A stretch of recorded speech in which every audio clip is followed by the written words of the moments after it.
Foi uma tarde muito abençoada também, né? Queria chamar o pastor Sérgio lá. Pastor é lá, né? Aqui é Serginho, né? É igual lá no Palavra Viva tem o pastor José Luiz, né?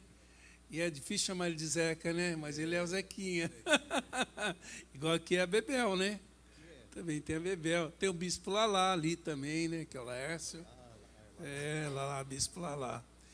Mas amém, o Serginho, eu tenho um misto de sentimento por ele. Às vezes ele é filho, às vezes ele é irmão.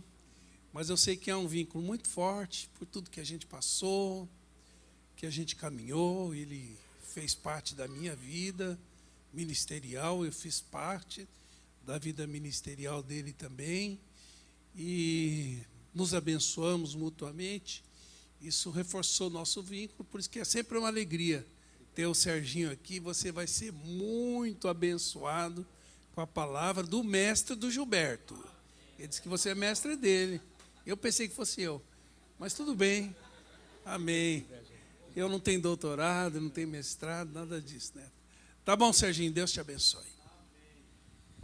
Obrigado, Oswaldo. Oswaldo, acima de tudo, é meu amigo. É um vínculo maravilhoso esse, né?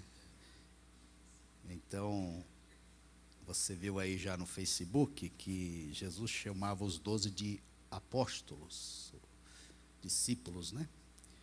Mas Lázaro, né, Oswaldo, chamou de amigo, né? Então, o pastor Oswaldo é meu amigo. Obrigado, Oswaldo, obrigado pela confiança. Ele esteve lá em janeiro, nos abençoou demais. E cá estou para ministrar uma palavra para vocês. Abra sua Bíblia em Mateus 21, 12. A irmã Rose me ligou, falou: pastor, me dá o tema, me dá o texto, me dá os tópicos. E eu fiquei atrapalhado, falei: Jesus, como é que é isso? Então, a gente não está acostumado. E eu falo: meu Deus do céu. Então está aí o tema que eu pus aqui, o tema é humano, né? Mas a palavra é divina. As duas igrejas, Mateus 21, 12 até o 16, vamos ler esse recorte e meditar na palavra de Deus. Diz assim: entrou Jesus no templo de Deus, expulsou todos os que vendiam e compravam no templo e derrubou as mesas dos cambistas e as cadeiras dos que vendiam pombas. E disse-lhes: está escrito, a minha casa será chamada casa de oração, mas vós a tendes convertido em covil de ladrões. E foram ter com ele no templo cegos e coxos e curou-os.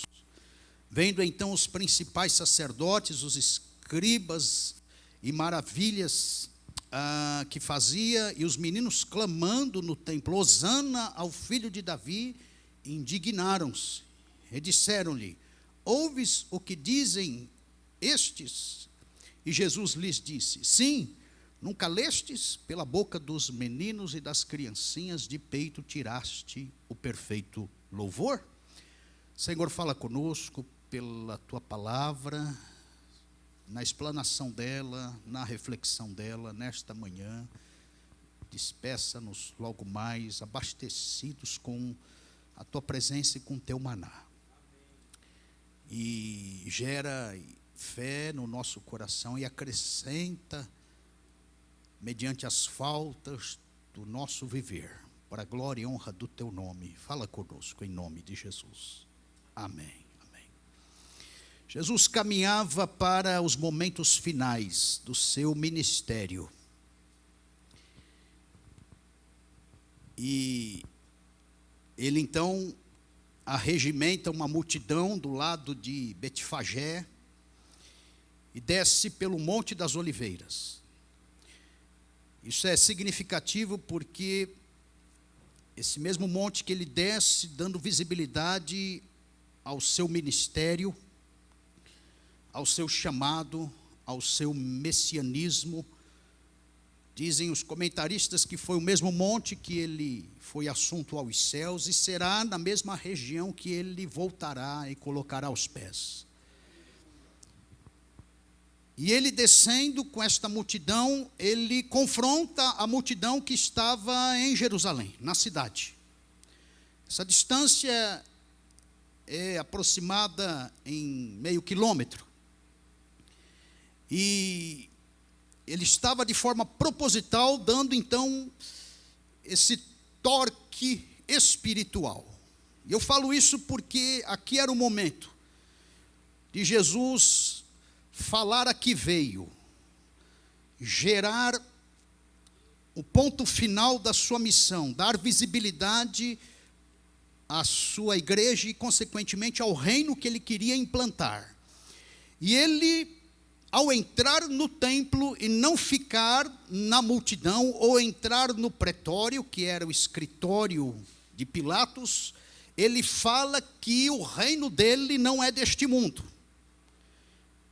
Eu entendo e faço a leitura aqui que o reino dos céus está então acima da política, acima dos partidos, acima das narrativas, acima das ideologias, exatamente por esse detalhe final, ao entrar no templo. Claro que a cruz vai dar mais visibilidade nisso, muito mais. E ele entra neste templo, que era o de Salomão, que foi destruído por Nabucodonosor, reedificado por Ageu e Zorobabel, e depois destruído por Antíoco Epifânio, e depois reconstruído por Herodes. É esse templo, e não o da Celso Garcia. É esse aqui. Não confunda, porque está muito próximo. A gente pode até ficar diminuído, inferiorizado, achando que, por não pisarmos na terra sagrada, somos menos. Não pense isso, meu irmão. Você vai perceber que hoje a geografia é espiritual. Estamos na bênção de Deus.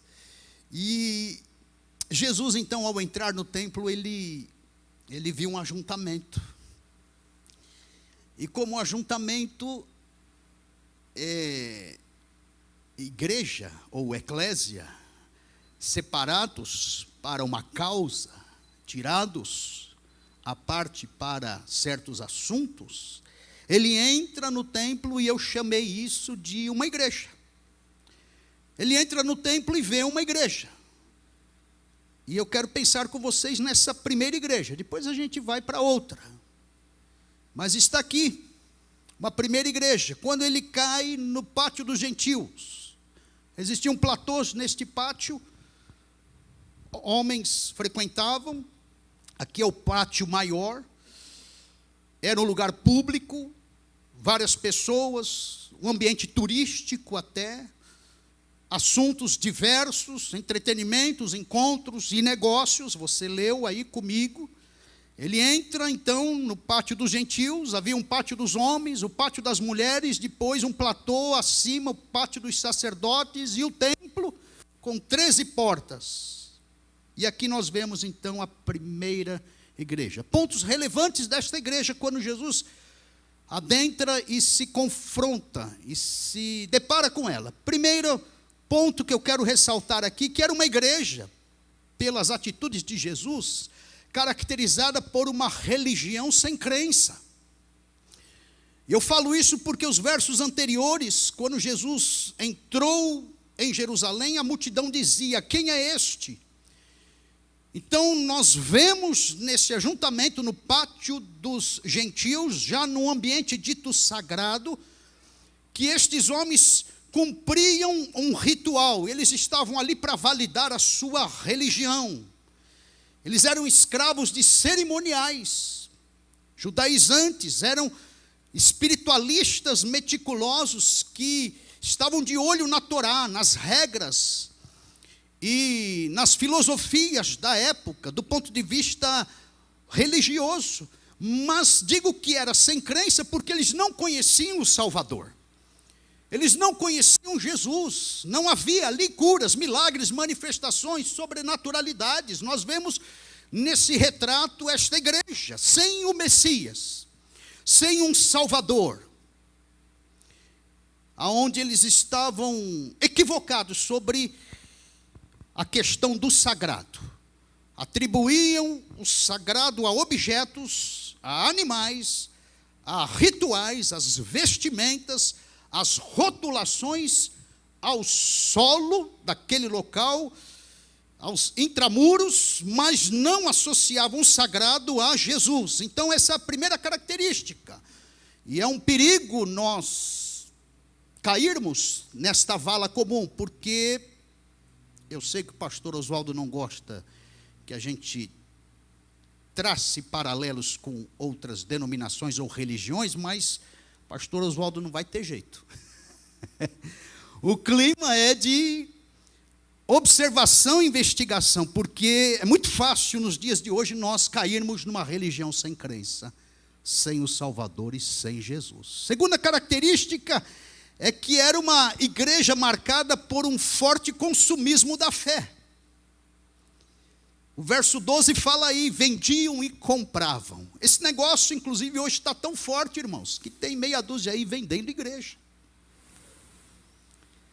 Eles edificam, usam o nome de Jesus, levantam, usam os dons que Jesus deu, arregimentam um povo, fazem aquela aglutinação, quando está dando um certo lucro ou pessoas, eles vendem de porta fechada esta igreja. Então está aqui, naquele ajuntamento do pátio dos gentios, Jesus contemplou um comércio, um mercado. Vendiam e compravam.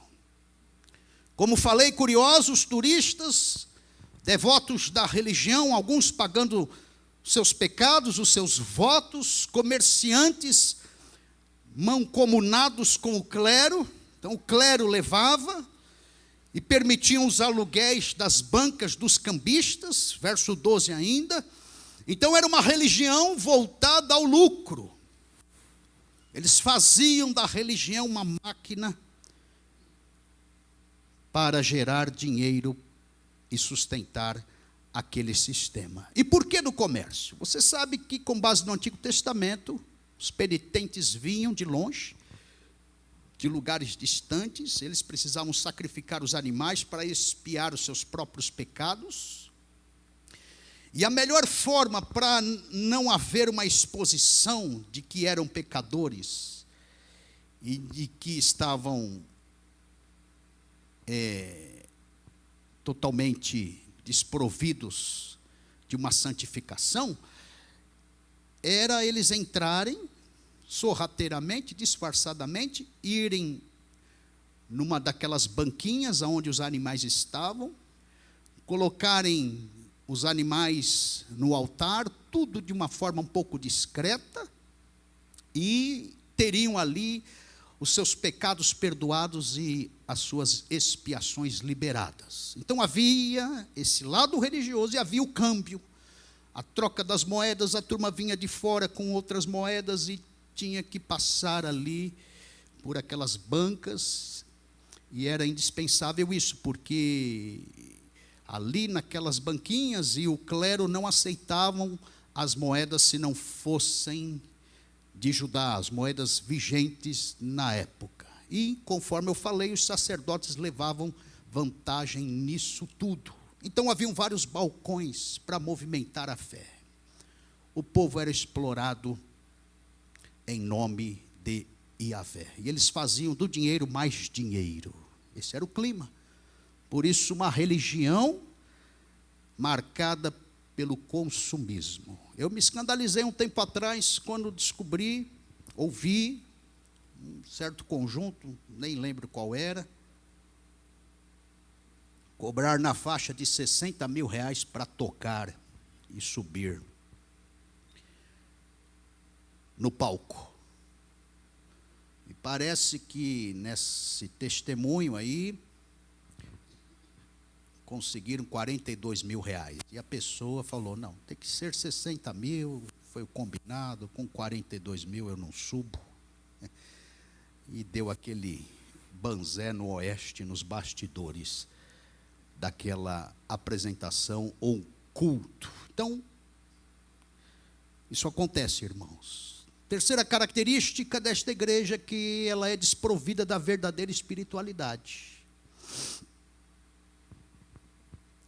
Jesus, ele traz para o eixo, ele observa e denuncia. E eu percebo aqui no verso 13, para Jesus falar, a minha casa será chamada casa de oração, fazendo menção dos profetas, ele estava denunciando que faltava oração. Não havia oração. Quando Jesus fala, vocês têm convertido esse povo e feito da minha casa um covil de ladrões, faltava transformação pessoal, faltava regeneração. E Jesus está fazendo menção aos ladrões que se escondiam naqueles rochedos para fugir dos julgamentos. Da mesma forma, haviam ladrões infiltrados no pátio dos gentios, sem uma verdadeira conversão, disfarçadinhos ali. Jesus detectou tudo aquilo. Também não havia centralidade na oração, porque Jesus contrasta com os meninos que clamavam Hosana ao filho de Davi. Então, e eles ficavam incomodados com isso. Jesus está nas entrelinhas falando, falta adoração da parte de vocês, apesar que haviam levitas, músicos e cantores. Mas, pelo que a gente percebe, o ambiente era salientado por barulhos de animais, mugidos, um mau cheiro, mas não havia um ritmo de adoração e glorificação ao Senhor. E não havia centralidade em Jesus, porque eles não conheciam direito. Verso 10 e 11 desse capítulo, o povo, ou parte deles, indagavam, mas quem é este? E os da multidão de Betfagé falavam, este é Jesus, o profeta de Nazaré e da Galileia. Então, uma igreja que não tinha o seu eixo em Jesus, a sua adoração em Jesus, a sua mediação de oração em Jesus, parece que Jesus não merecia culto. Esse é o quadro que a gente bate dessa primeira igreja, porque eles não queriam atribuir a expressão Hosana ao filho de Davi sobre Jesus, estavam indignados e incomodados. E uma quarta característica desta primeira igreja é que ela tinha uma teologia prostituída, porque nós vemos principais sacerdotes e escribas. Era gente que conhecia a Torá, conhecia o Pentateuco, o Velho Testamento, conhecia os profetas, eles tinham acesso à lei, eles tinham tempo para estudar, eles tinham uma escola teológica no templo, eles tinham uma graduação, um processo, um repositório da tradição, a investigação, iam no original, tinha uma cultura israelita, mas eles não absorviam aquela palavra, não discerniam aquele momento e não ensinavam o povo. Essa é a igreja, teólogos adúlteros.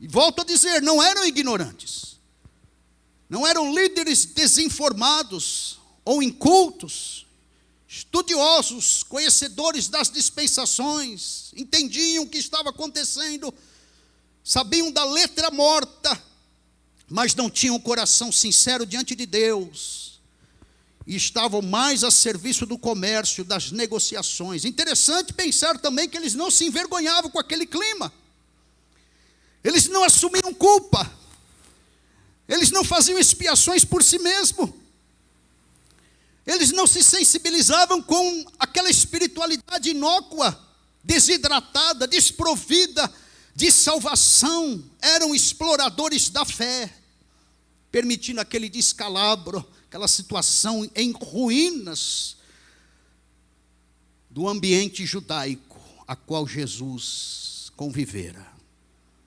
Estavam mais para tráfico de influências com seus conchavos, alimentando os abusos mercantilistas. E a última característica, irmãos, desta primeira igreja. E aí não teve jeito. Ela foi definida por Jesus como uma igreja que necessitava de correções. Jesus viu aquilo. Entrou. Alguns comentaristas falam até que Jesus ficou fazendo o azarrogue, um chicote, engrossando a corda. Alguns minutos de reflexão, torcendo aqui e ali. E há situações em que Jesus se conforma, mas aqui Jesus ficou inconformado. Há erros nossos que Jesus até engole e aceita, mas tem erros que nós cometemos que Jesus não engole, ele passa o corte mesmo. Há a graça de Deus em pontos cinzentos que Jesus até valida, mas há outros pontos que Jesus condena veementemente. Então, ele expulsa todos ali. Jesus repreende aquela fraude religiosa. E isso estava profetizado lá em Zacarias 14, 21. Jesus reprova aquela comercialização, ele derruba as mesas. Jesus confronta os de dentro e os de fora, os que estavam comprando e os que estavam vendendo. Para Jesus aqui, irmãos, não sobrou ninguém, todos eram culpados. Como que dizendo, olha, tanto o clero é culpado quanto quem vem e alimenta. Também são culpados, tanto devotos quanto esses que estão ocupando esses cargos aí na religião judaizante. E aqui nós temos, por Jesus expulsar todos, e porque a igreja é dele, que Jesus não vê sobrenome quando é necessário uma correção. Jesus não fica intimidado com rótulos, com castas, com classes, com status, com influências. Pelo fato da igreja ser dele, nesse primeiro momento, nesse endereço, ele usa a sua linguagem veemente, ele derruba altares, sem romantismo e sem demonismo. Parece que Jesus foca aqui na carnalidade do homem, na ganância, na expertise humana, sem a dependência dele. Isso me fez pensar em Moisés descendo do templo com as tábuas da lei. Quando ele chega no pé do monte e vê o povo fazendo bezerro de ouro, parece que Jesus usou a mesma linguagem, veemente. Jesus de quando em quando aplica a radicalidade. Ele usa a linguagem de sinais. Jesus vem fazendo, e isso é a graça, vários tipos de comunicações sobre nós. E eu já senti o peso do azarrogue de Deus no lombo. Mas neste momento precisava desta linguagem violenta, radical. Era a expressão de Jesus para manifestar o seu zelo, para falar que aquela obra era do Pai e que ele amava, e porque amava aplicava radicalidade. Jesus está aqui como um pai sentenciando um filho rebelde. E nós vemos isso em todas as páginas do Antigo Testamento, principalmente nos profetas. Jesus tinha que cumprir este dever, e este era o diálogo da ação. Não havia mais palavras para exortar aquele povo, senão aquela radicalidade. Então Jesus usa o princípio da proporção para estabelecer limites. Era um sistema de freio e contrapesos. era o padrão noutético de Jesus, que é o da confrontação. Então esta igreja necessitava de correções.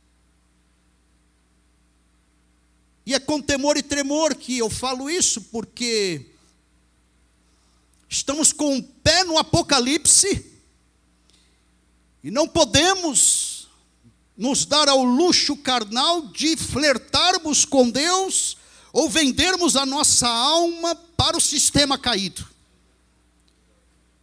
O momento é tenso. Essas falsas paz podem vir um sinal mais forte após esses espasmos de tranquilidade no que tange a esse aspecto global, a essas ideologias, a esses tratados, a essa geopolítica, enfim. Então a igreja é de Deus, a igreja é de Jesus, a igreja é do Espírito Santo. E aí nesse sentido, queridos, eu coloco a igreja de hoje aqui, a Batista Ágape, debaixo desta observação, para que a gente não caia na vala comum dos sincréticos, das palavras motivacionais a qualquer custo, dos sermões sem confrontações que somente nos levam a elogios ou passam a mão nas nossas cabeças e nós sabemos quem somos, naquelas mensagens sem confrontações que dão vazão para o pecado. Nós não podemos cair na vala comum desse sistema, desse pano de fundo que nós temos visto. Liturgia sem pé, sem cabeça, de forma sorrateira, carnalidade, o aspecto sincrético, cultural, os elementos demoníacos, tentando entrar nas nossas igrejas, nos nossos púlpitos, nas nossas vidas. Nós não podemos, queridos, nós não podemos reduzir a pessoa de Jesus a um mero ajudante terapêutico. Nós não podemos reduzir a igreja a um sistema empreendedor, usando técnicas de marketing a qualquer custo, com os seus neons nas portas para que ela encha, para que ela cresça. Não é este o método. Nós não podemos deixar de lado certos textos mais nevrálgicos, mais confrontadores, que fala da ira de Deus, que fala da condenação, que exige de nós uma postura mais comprometedora, que nos leve a um arrependimento. Não podemos, queridos.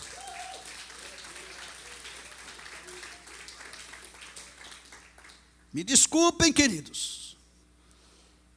Os ressentidos desigrejados, é hora de reavaliar, de fazer um checklist. Aonde a igreja errou, nisso, naquilo, aquilo outro. E eu vou validar, eu concordo, a igreja tem errado. Mas faça um checklist pessoal. E aonde eu errei? E aonde eu apostatei? E aonde eu deixei de olhar para Jesus? E aonde eu murmurei mais do que adorei? Esse checklist dos ressentidos da fé tem 2 páginas. Um que recai sobre a minha igreja e esta igreja, que recai sobre a nossa história, que recai sobre os nossos erros. E aí cabe da nossa parte o pedido de perdão. Sim, você está certo, eu errei. Me perdoe. Mas vamos virar agora a página. E essa lista que te compromete, que é responsabilidade tua, que envolve a tua vida 100%, que é você com Deus, que recalca aí os teus erros, e esse outro lado da lista. Me perdoem esses ressentidos. Me perdoem os pregadores mercantilistas, me perdoem os caciques denominacionais, me perdoem os pastores tóxicos, me perdoem os empresários eclesiásticos, me perdoem os idólatras que ovacionam os medalhões das grandes denominações, me perdoem aqueles que estão acostumados à teologia da prosperidade e a outra ponta, a teologia da miséria, me perdoem os relativistas compulsivos que colocam de lado a Bíblia e ressaltam as suas opiniões, me perdoe, porque Jesus pode entrar e derrubar o teu altar no coração. Jesus pode entrar e te expulsar. Jesus pode entrar e trabalhar na minha vida, cortando esses vícios comportamentais da forma individual ou coletiva. Jesus entra e Jesus faz a igreja dele.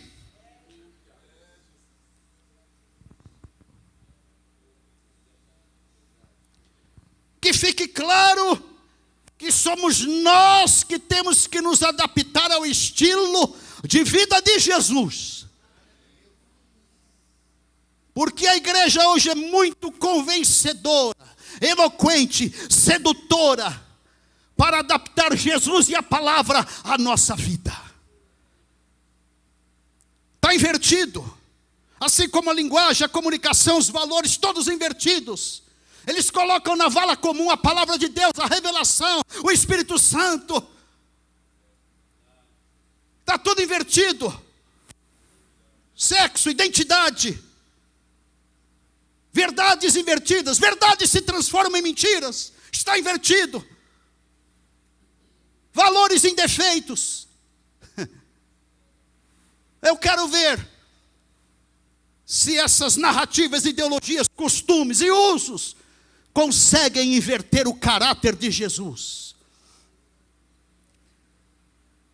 Eu vejo, irmãos, que estamos debaixo desta pressão. Como disse Jonathan Edwards, há mais de 200 anos atrás.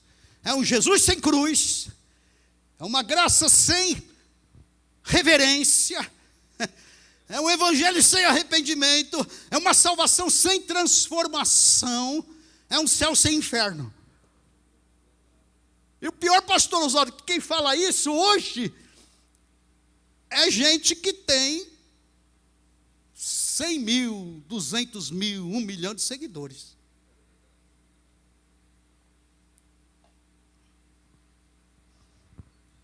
Não podemos, irmãos, transformar Jesus em gênio da lâmpada. Deus em um vovô gagá, ultrapassado. O Espírito Santo como um garçom, que está atrás de nós, nos servindo, nos nossos exageros,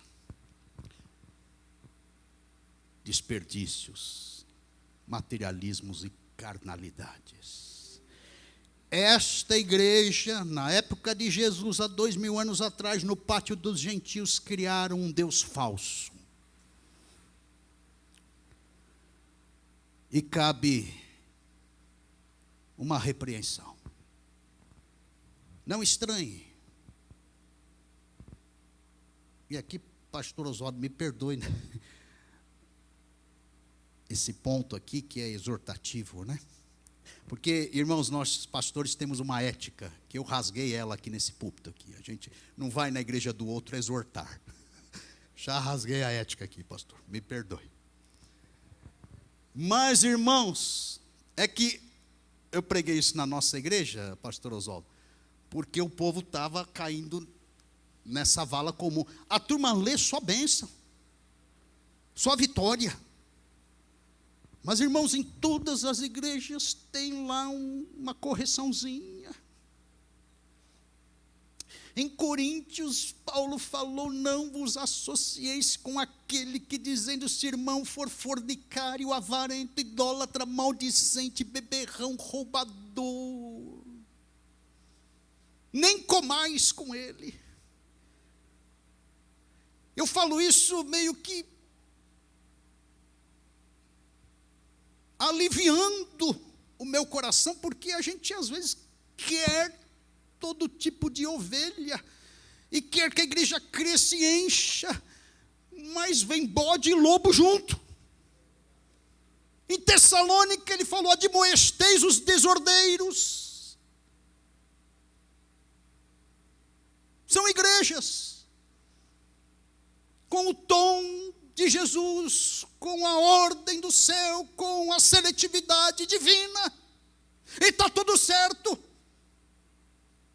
Em Éfeso, Paulo fala a Timóteo: olha, tem aí um metalúrgico, esse Alexandre o latoeiro. Meu Deus, vigia com esse homem. Ele causou-me muitos males. Paulo, acho que está aqui já sem fôlego.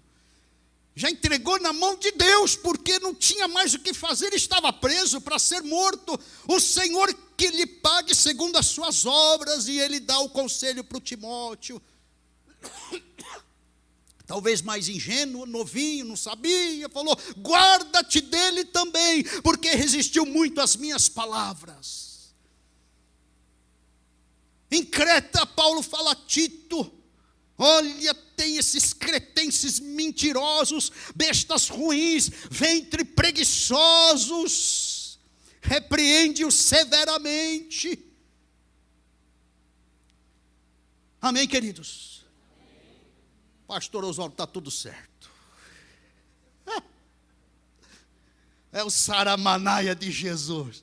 Jesus faz o azarrogue e limpa a igreja. Eu concluo 4 coisas. Não é todo culto que Jesus recebe. Eles estavam em pleno sagrado, na introdução e no preparo de um culto. Não é todo culto que Jesus recebe. Segunda conclusão, Jesus desafia o fundamento maligno do sistema prostituído, inclusive dentro das nossas igrejas. Como disse o teólogo, não há 1 milímetro cúbico na face dessa terra que Jesus não estabeleça o seu senhorio.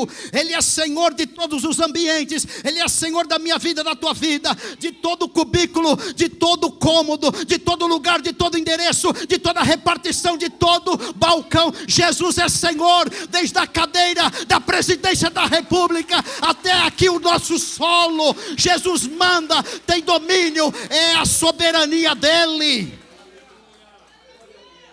De quando em quando ele entra. Falou: chega, é o chega de Jesus, de Deus. E diante desse desafio, ele sabe selecionar lobos e acolher ovelhas. Porque a gente às vezes faz o contrário, pastor Oswaldo. Estamos sacrificando ovelhas e premiando os lobos no nosso solo. E não é difícil cair nisso. É só chegar um mais esfuziante, um mais simpático que eu.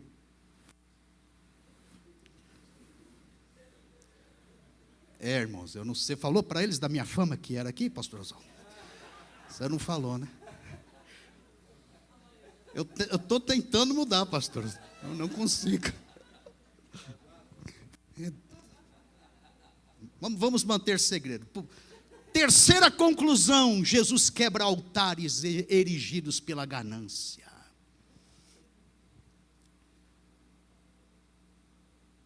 E eu concluo, queridos, que o amor de Jesus é sem libertinagens, permissividades.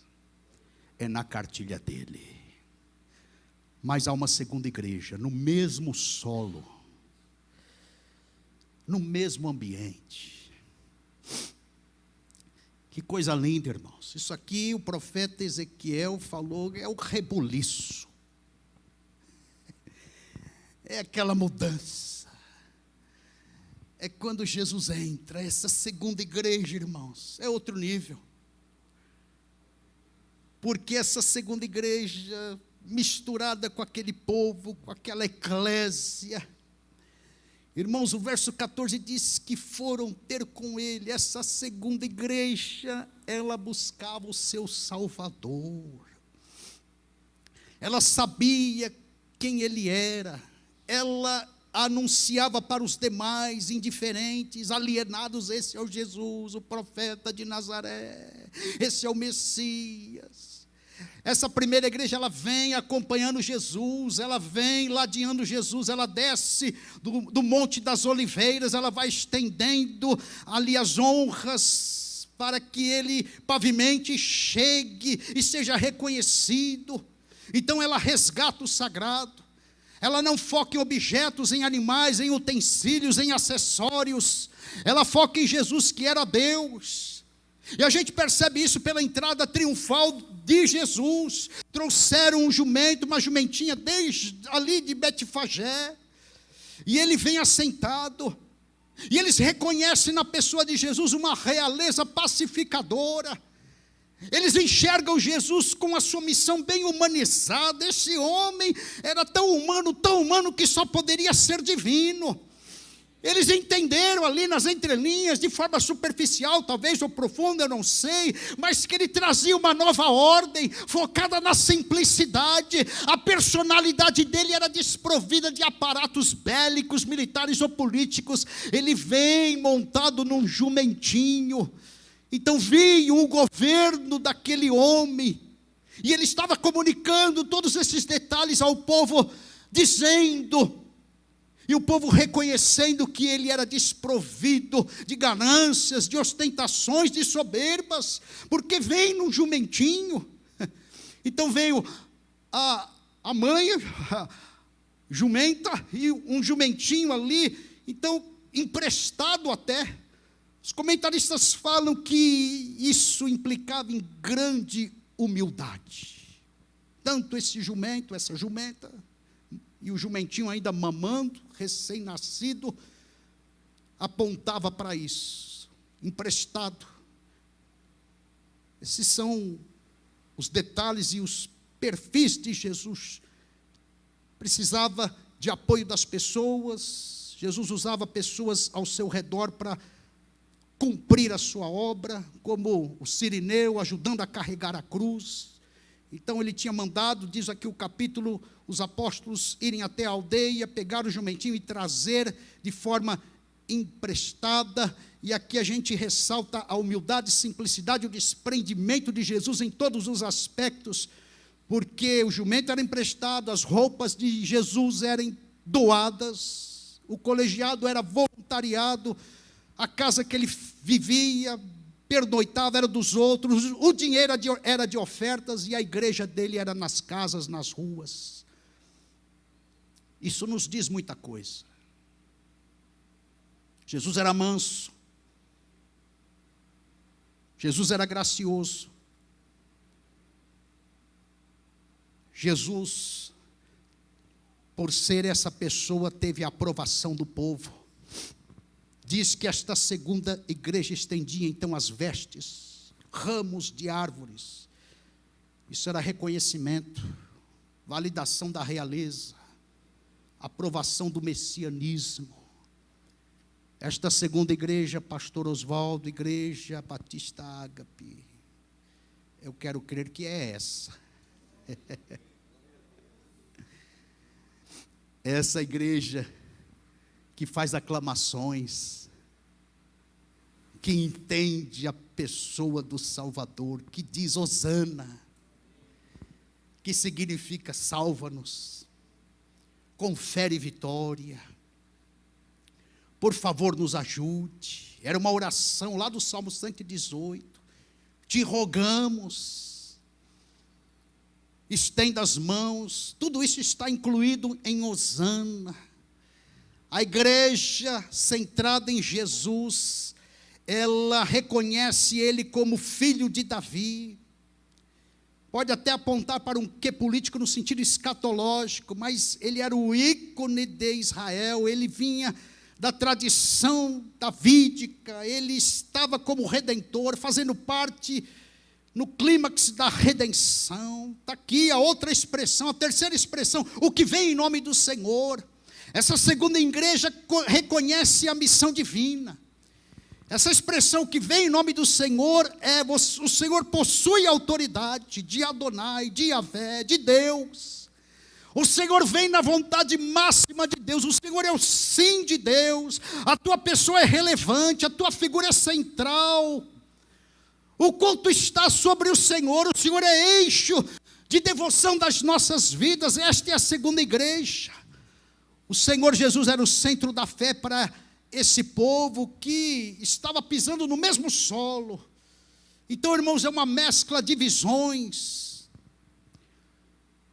Ali no pátio dos gentios, em Jesus eles viam uma pessoa maior, admirável, que superava a identidade deles, que resgatava a qualidade de vida, que poderia fazer algo, que representava. Eles se rendiam a Jesus. Igreja boa é essa, em que Jesus comunica a santidade, comunica a perfeição, dá vigor, dá forma, dá significado à liturgia, muda, transforma, impacta, despede, aliviado.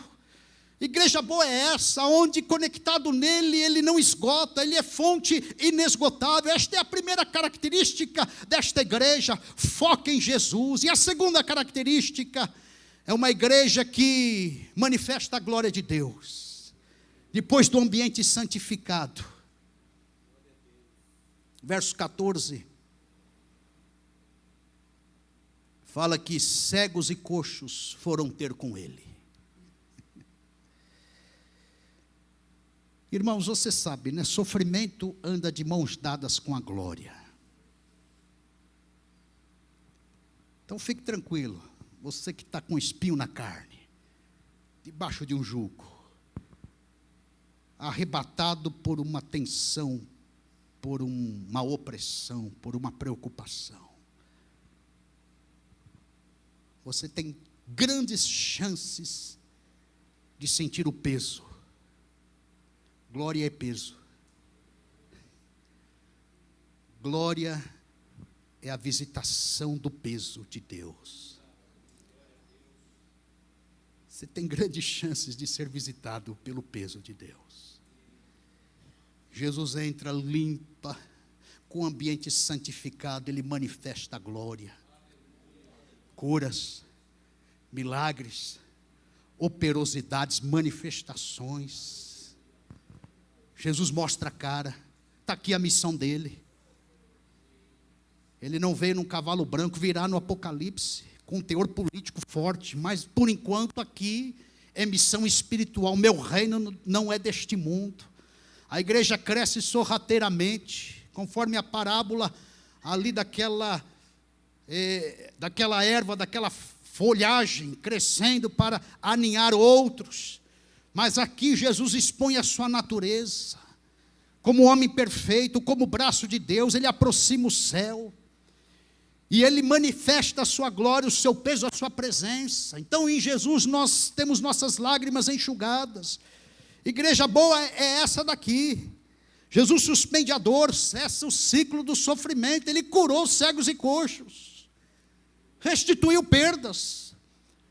Jesus reconciliou pessoas ali, despediu elas com um alívio, sem a aflição do dia a dia. Terceira característica desta igreja. Então é uma igreja que foca nas necessidades humanas, é uma igreja diaconal. Se de um lado nós vemos as pessoas buscando o Salvador, de outro lado nós vemos o Salvador no encalço dos necessitados. Em meio àquelas mesas caídas, moedas espalhadas, porque ele fez aquele reboliço. Os animais soltos, gaiolas arrombadas, o mau cheiro, mugidos e balidos de animais, xingamentos. Imagine um comerciante murmurando, xingando, reclamações. Jesus não se intimidou, ele foca no necessitado.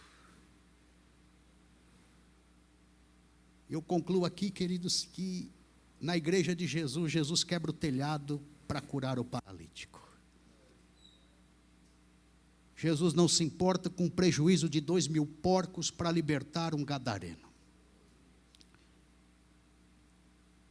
Jesus faz a reunião nos montes. Se ele não for acolhido no templo, ele sai para o Monte das Oliveiras. Jesus derruba altares de Mamon. O que reina é a vontade dele, não o dinheiro. Para curar cegos e coxos. Porque a missão dele é dar vida e vida com abundância. E caminhando para o final, em quarto lugar, esta igreja detém a verdadeira espiritualidade.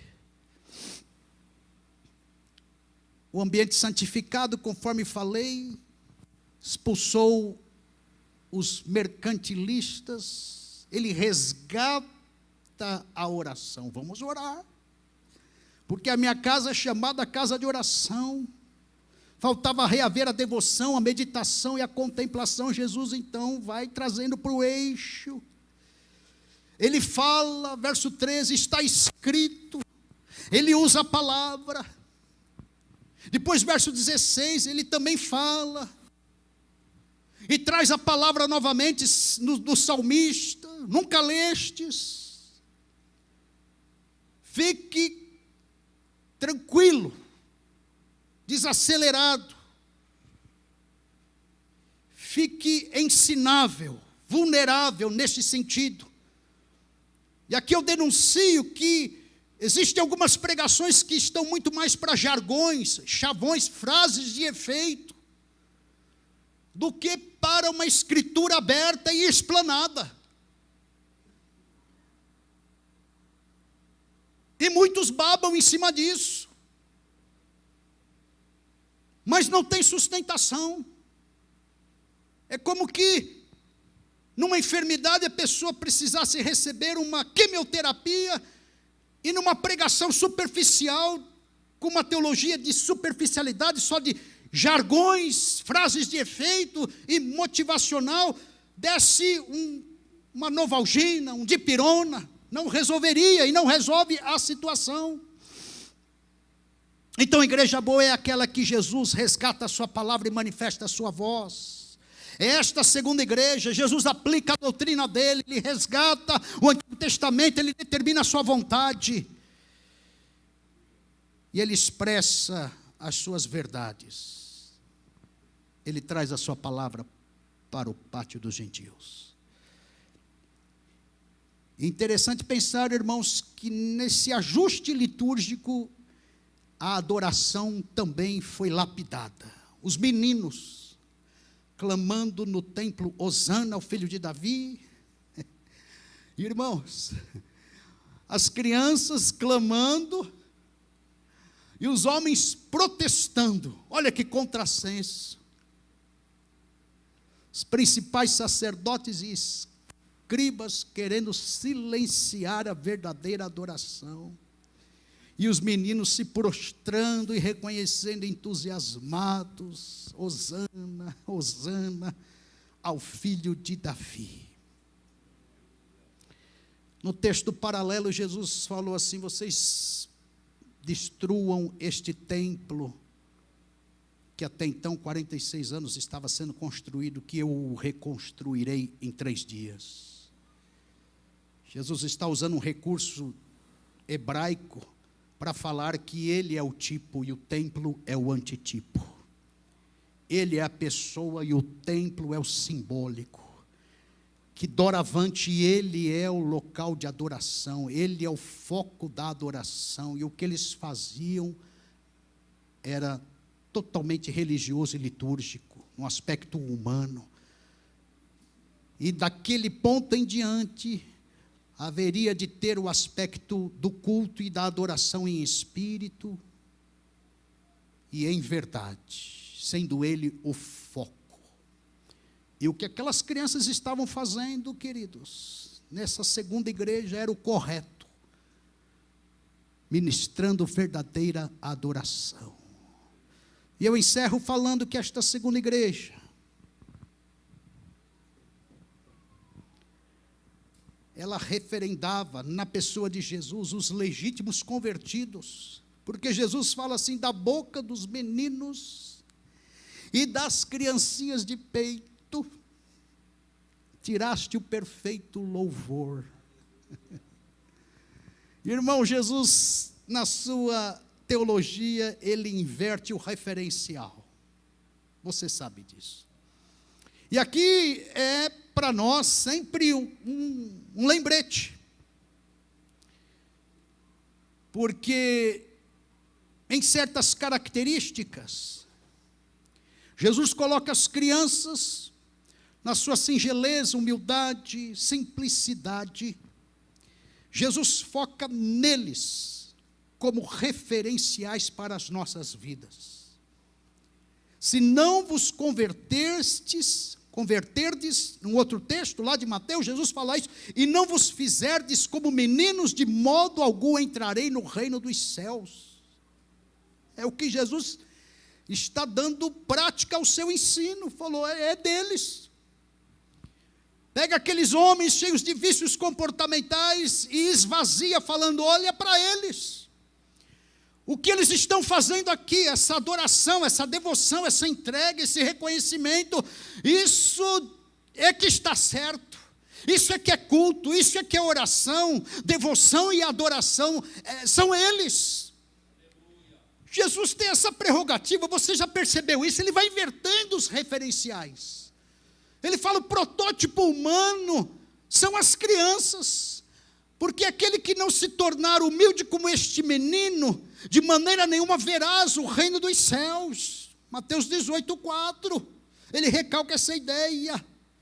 Então é com esse traço que se garante, no aspecto humano, numa análise humana, a salvação. Deixai os meninos e não os estorvais de vir a mim, porque dos tais é o reino dos céus. Então, quando você estiver assim, meio adulto demais, você olhe para uma criança.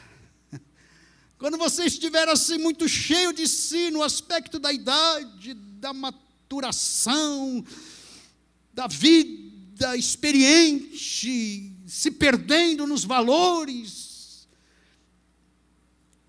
olhe para uma criança e lembre de que há aspectos neles que nós temos que encarnar e resgatar. Então é na dimensão infantil que Jesus identifica verdadeiros convertidos de forma legítima. Irmãos, ele falou assim, é deles, é no balbucio deles, criança de peito, que Deus arranca o perfeito louvor. Aqui nós estamos vendo crianças sem poder financeiro, sem influências, sem compulsão para ganância, sem a cultura do jeitinho, sem a astúcia humana do adulto, sem a obsessão, sem o revanchismo, é isso. Eu encerro falando que igreja seremos, queridos. Que igreja faremos. Que igreja construiremos. A primeira, no mesmo endereço. Com uma religião sem crença, com um consumo forte da fé, com uma falsa espiritualidade, com uma teologia prostituída, com necessidade de correção. Mas a ágape é a segunda. Jesus está aqui. Ele é o eixo. Ele pode manifestar a glória, o peso da presença dele, a Shekinah. Jesus pode nos despedir, suprindo as necessidades tão agudas, doloridas da nossa vida. Exercemos aqui uma verdadeira espiritualidade.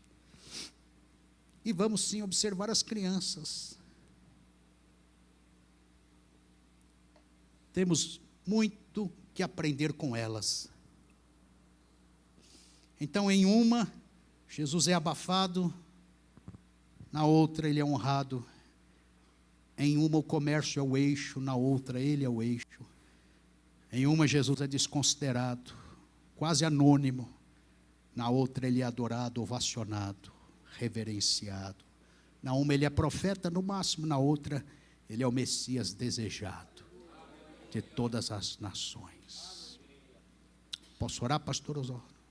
Vamos ficar de pé, queridos.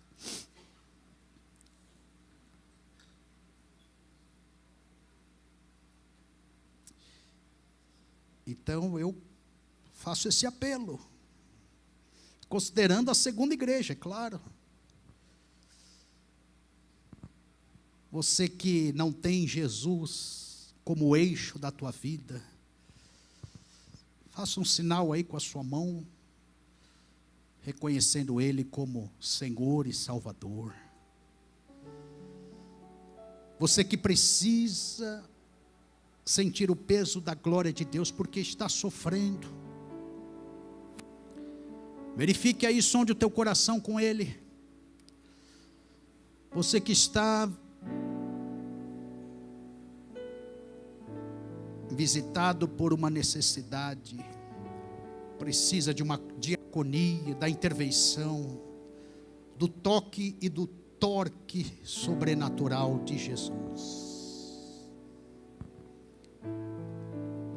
Você que talvez não entenda direito essa espiritualidade, oração, devoção, contemplação, adoração. Você que está tímido, aquém dessa profundidade e experiência tão maravilhosa e íntima, que é e que se dá com a aproximação de Jesus. E você que ainda, de repente,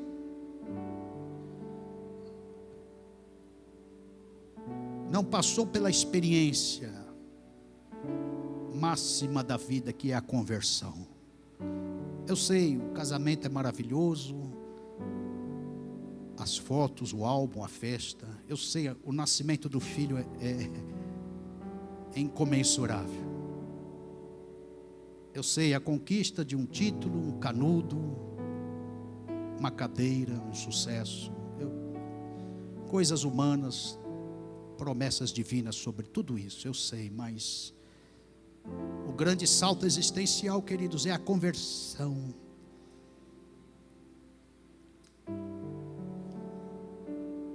Tire o pé de duas canoas.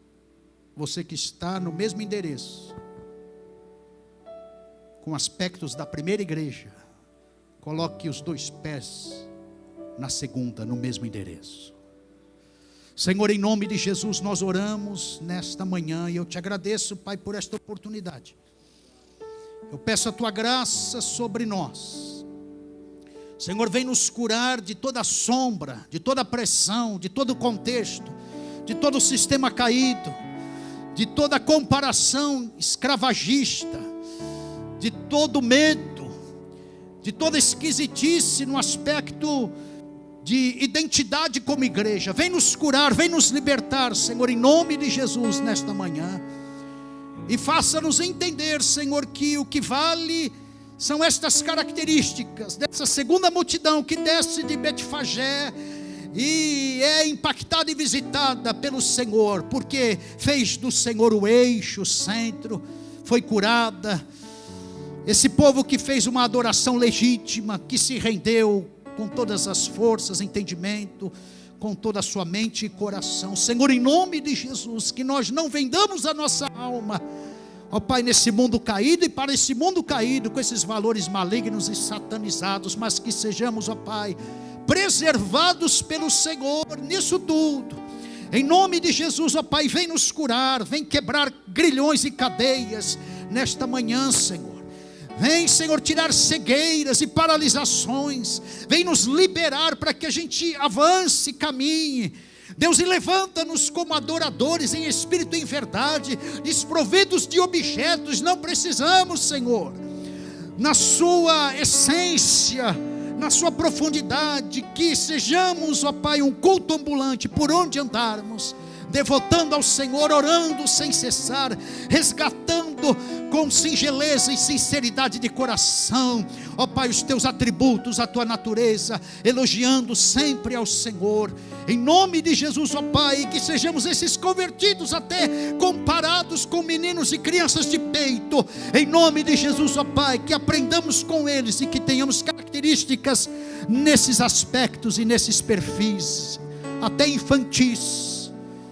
Senhor, em nome de Jesus, nos ajude como igrejas, preserva-nos, ó Pai, nesse mundo caído, e faça-nos romper a história, pavimentando esse futuro, de forma também escatológica, como representantes do Teu reino. Senhor, ajude-nos nesta caminhada, em nome de Jesus. Abençoe pastor Oswaldo, abençoe o colegiado, abençoe a Ágape, Senhor, essa redondeza.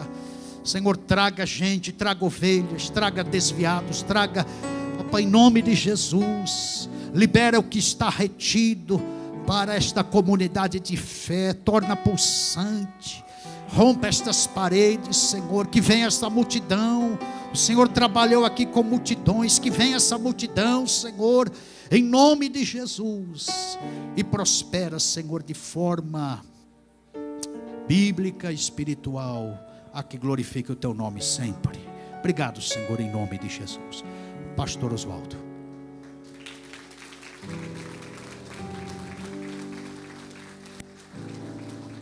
Obrigado, Serginho. Que presente que Deus deu para você nessa manhã, né?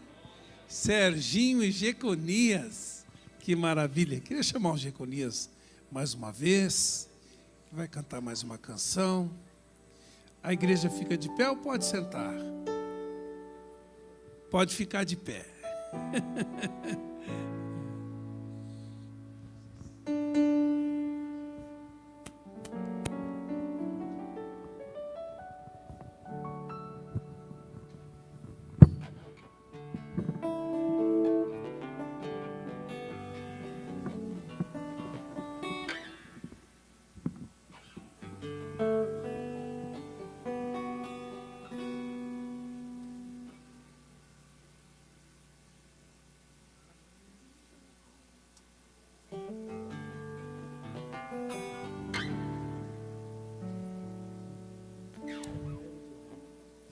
Aleluia, Jesus. Que palavra, hein, irmãos. Já quero louvar a Deus pela vida do pastor Oswaldo, né, pela oportunidade de estar aqui com os irmãos hoje. Louvo a Deus pela vida do Isaac, né, que foi quem entrou em contato com a gente. Estou aqui com os meninos, mas vocês já conhecem, né, que o pastor Oswaldo falou que a reação da casa já, mais do que o pastor Kleber, o Xandão, o Isaac. É sempre uma honra poder dividir, né, o mesmo espaço assim, poder louvar o nome de Jesus juntos com os meninos. Eu estou muito feliz de estar aqui com os irmãos hoje. E que palavra abençoada, rapaz. Nossa. Bem-aventurado é aquele que confia em Deus.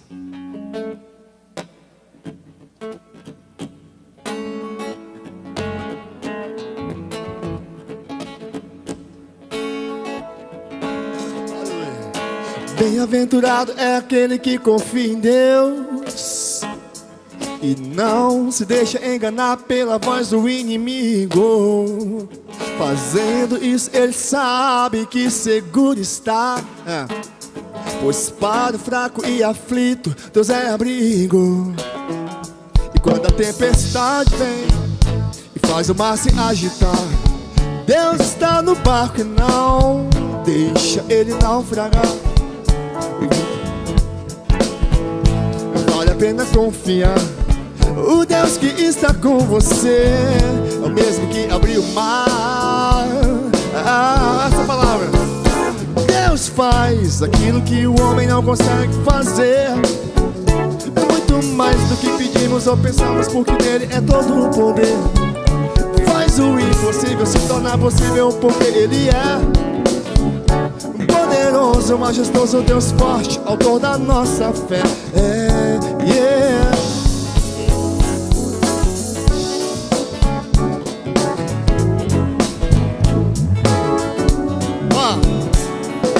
Bem-aventurado é aquele que confia em Deus e não se deixa enganar pela voz do inimigo. Fazendo isso ele sabe que seguro está, pois para o fraco e aflito Deus é abrigo. E quando a tempestade vem e faz o mar se agitar, Deus está no barco e não deixa ele naufragar. O justo vive pela fé, vale a pena confiar. O Deus que está com você é o mesmo que abriu o mar. Deus faz aquilo que o homem não consegue fazer. É muito mais do que pedimos ou pensamos, porque nele é todo o poder. Faz Faz o impossível se tornar possível, porque Ele é poderoso, majestoso, Deus forte, autor da nossa fé. Deus faz aquilo que o homem não consegue fazer, muito mais do que pedimos ou pensamos, porque dele é todo o poder. Faz o impossível se tornar possível, porque Ele é poderoso, majestoso, Deus forte, autor da nossa fé. Aleluia, Jesus, glória a Deus.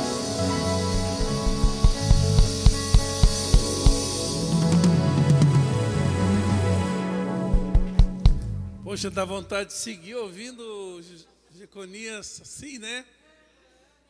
Ad eterno. Mais uma. Olha só, estamos perto de meio-dia, a igreja quer mais uma.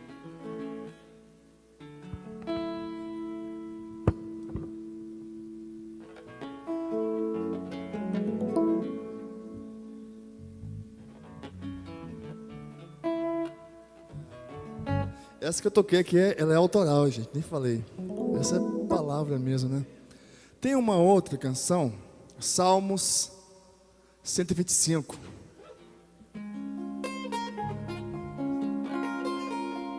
Vocês não sabem a letra, mas vamos nas palmas novamente.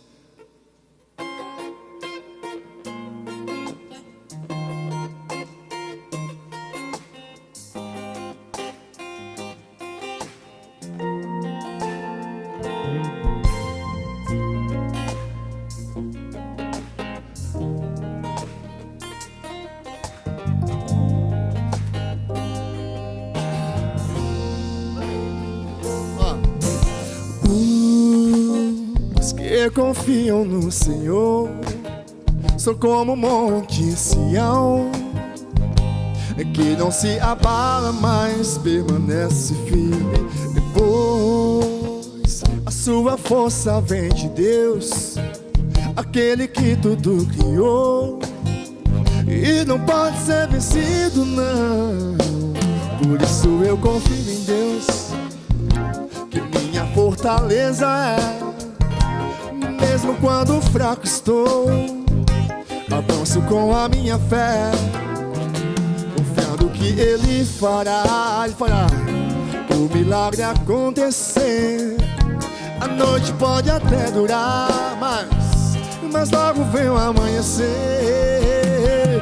Eu sei, Ele agirá em meu favor. Eu sei, poderoso é o meu Senhor. Eu sei, Ele jamais nos abandonará, pois um dia enviou Jesus pra nos salvar. Eu sei, eu não mereço tanto amor assim, alguém morrer pregado em uma cruz por mim. E esse foi o preço que Jesus pagou pra livrar da condenação um pecador que era eu. Sou eu.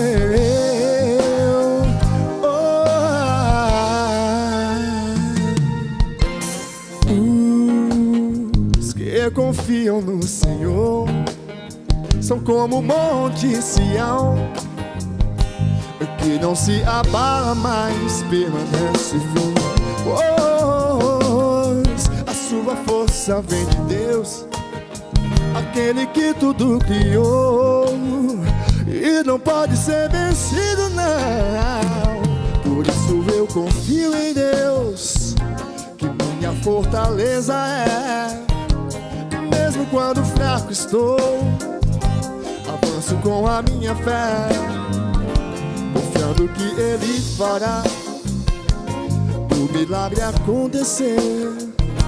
A noite pode até durar, mas logo vem o amanhecer. Eu sei, Ele agirá em meu favor. Eu sei, poderoso é o meu Senhor. Eu sei, Ele jamais nos abandonará, pois um dia enviou Jesus pra nos salvar. Eu sei que não mereço tanto amor assim, alguém morrer pregado em uma cruz por mim.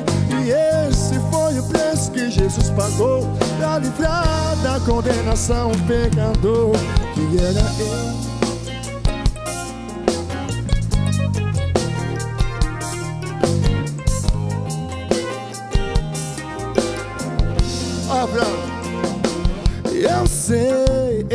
agirá em meu favor. Eu sei que poderoso é o meu Senhor. Eu sei, Ele jamais nos abandonará, pois um dia enviou Jesus para nos salvar. Eu sei, não mereço tanto amor assim, alguém morrer pregado em uma cruz por mim. E esse foi o preço que Jesus pagou para livrar da condenação o pecador.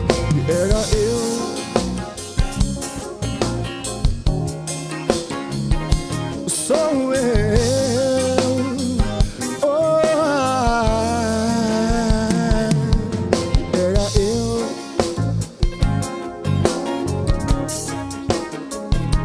Sou eu.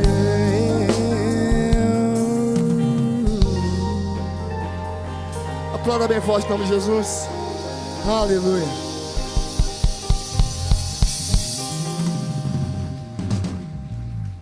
Pode se sentar. Estamos encerrando. A unção no groove, né? Porque eu vi que o pessoal não aguenta. Me segura, Jesus. Os irmãos conhecem o Me Segura, Jesus, né? Mas amém. Chama a sua esposinha aqui, vem você também aqui. Obrigado. Como é seu nome? Que nome bonito, que bênção. 11 anos de casado, irmãos. 11 ou 10? 9. Ele estava contando o tempo de namoro, né? Ele me enganou, amém. Quero agradecer vocês, viu? Isaac, Xandão, Klebe, obrigado de coração. E enquanto pastor pregava ali, me veio no espírito uma coisa que você pode levar como uma palavra profética para você. Que você faz parte do grupo das crianças. Hosana. Amém? Que vai levar a igreja a uma adoração. E a palavra do Senhor para você, Jeconias, não saia desse grupo. Eu sei que o mundo gospel é maravilhoso tudo, mas ele também é muito perigoso. Você permaneça nesse grupo e Deus vai te honrar. Sempre, sempre. Porque nada substitui a unção. Eu me lembro que alguém me disse, lá na nossa igreja, nós trocamos a unção pela excelência. Eu falei, vocês são doidos, né? Porque o que conta mesmo é a unção. Uma das coisas que eu sempre falo, gente, eu em concordância com minha esposa, né? Que Deus nunca permita que, nos lugares que a gente for, que o talento, que o tocar, o cantar seja mais atraente do que a presença de Jesus na nossa vida. E eu louvo a Deus por Ele estar fazendo isso na vida da gente, né? Mas amém. Você vai continuar com dons, talentos que Deus te concedeu. Você é um poeta, você tem muita musicalidade, mas vai continuar no grupo das crianças. Em nome de Jesus, que é da onde sai o perfeito louvor. Amém? Vamos orar por eles, amados. Todo o grupo, né? Senhor, muito obrigado por esse presente maravilhoso que o Senhor deu a nós nesta manhã. Que privilégio nosso ouvir essa palavra profética que tocou profundamente no nosso coração. E obrigado, Senhor, por esse carisma do Senhor na vida do Jeconias. Não é carisma pessoal, é do Senhor. É o chamado dele, desse grupo que é tão parecido com ele.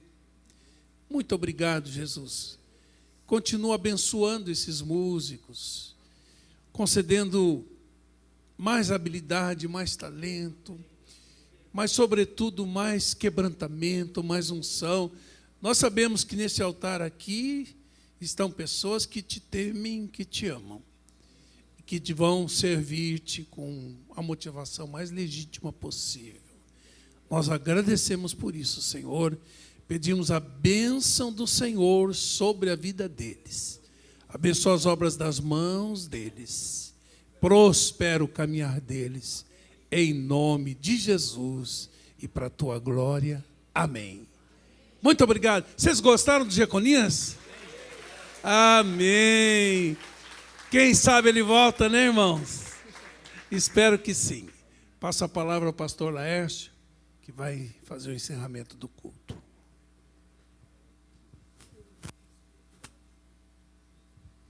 Aleluia, que louvor, né, irmãos? Que palavra, que culto. A gente vem para cultuar a Deus e saímos abençoados. Olha só como a sua semana está começando. Fique de pé. Senhor, quero te pedir que o Senhor nos fortaleça, que o Senhor nos ajude, ó Senhor Deus, que o Senhor nos guie, ó Pai, porque, ó Deus, nós não queremos que o Senhor se adapte a nós, mas queremos nos adaptar ao Senhor, ó Pai. Porque nós queremos viver o peso da Tua glória a cada dia da nossa vida, ó Senhor. Que possamos falar diariamente no nosso coração, que para Ele, por Ele e para Ele seja a glória eternamente. Amém, Senhor. E que a graça do nosso Senhor Jesus Cristo, o amor de Deus o Pai e a comunhão do Espírito Santo esteja sobre a vida da Tua igreja, hoje e até o dia que o Senhor voltar, em nome de Jesus. Amém. Aleluia, uma boa semana em nome de Jesus.